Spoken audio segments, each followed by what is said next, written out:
Mayday! Mayday! This is emergency traffic from the last beacon tower of the planet Thagwa 6 of the Ashima system. An organism has arisen from the oceans, causing a cataclysmic level event of all colonies. Pause recording. Recording stopped, the computer confirmed. The first and last words that came from the first settlement to fall to the claw and tooth of the monsters were, "The waves have eyes." The waves did indeed have eyes, marveling at the hundreds of eyes within the waves, terrified to look at the angry ocean, terrified to see the horned, bulbous heads that bobbed in the churning waters. Heavy tears carved ragged streams down his face as the weight of all the sorrow settles on his narrow shoulders. Why are they just waiting there? Trevor quickly used his sleeve to wipe the tears from his face, not wanting to turn to look at him. His hands still trembled as he tried to regain control over the cigarette that was now dangling from his mouth. I made it clear. I need to be alone. I heard, but I know better. Marvin placed a hand on his shoulder and squeezed. No one needs to be alone, not in times like this. Changing the subject, Marvin asked, why haven't they tried the shields or attack? They seem to be just waiting. They're waiting for the others. They like to attack in huge numbers. Every time I look out that fucking window. A shiver ran down his spine as he peered into the gloom. It seems like 100 more pairs of eyes are staring back at me. Let me finish the call. We've been sending the same message for the last 6 months. Since... I know! His anger and frustration spilling over. Marvin recoiled from the flash eruption of emotion. Trevor brought both his hands to his head, pulling at his thinning hair, a habit his mother used to scowl at him about. He took a deep breath, trying to calm down. Don't you think I know this? Trying to pull his anger back in. It's the only chance we have. If we stop broadcasting, anyone out there will give up and consider us a dead world. Looking back at his watch, fighting to keep his tears at bay. We're just so far from any other Federation world. The closest outpost is a 6-month voyage. We know. Our only chance is to get these messages out, in the hopes it reaches a passing convoy, or better yet, a drop team. Start recording. All planet survivors are now in the coastal city of Zolas. The creatures have overwhelmed all spaceports. Trevor paused, hands on his hips, looking down at the floor.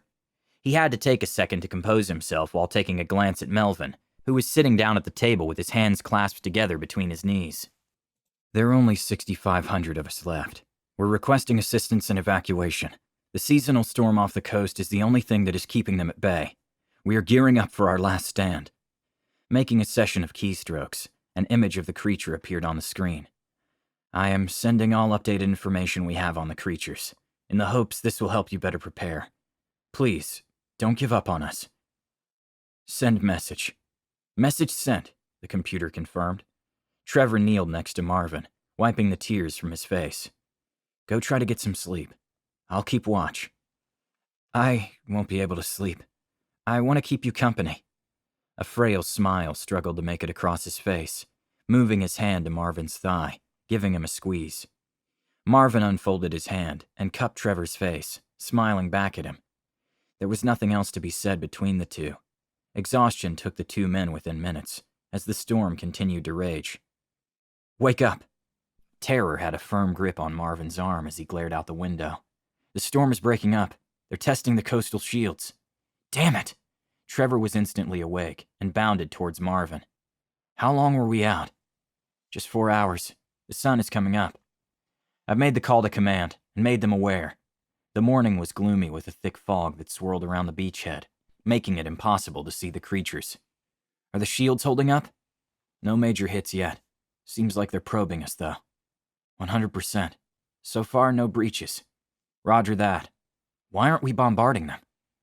We decided to wait, in hopes that the shields vaporize as many of them as it can, before it fails. We're going to save our firepower until then. This is it, isn't it, Trevor? I don't want to be ripped apart by those things. Panic finally took him. I don't want to get eaten alive. Grasping at Trevor's shirt, eyes wide with a primal fear. We won't. Trevor calmly produced a gun from his holster. I promise you, I won't allow that to happen to us. We will go out together, on our terms. We will fight till our last shell. Trevor paused, steeling himself. We all agreed that once the time comes, We would rather atomize ourselves as a people than to be used as the main course of these bastards. Pointing out a window. Thunder shook the beacon house again, then again and again. Trevor stood up. That doesn't sound like thunder. The storm is clearly past, thought Trevor, clearly confused. Glancing over at Marvin, who had the same questions swirling through his head, Trevor figured. Marvin also stood up. Both made their way to the window, as purple-blue blossoms speckled over the dense fog. That's not thunder. For the first time in months, he sounded hopeful.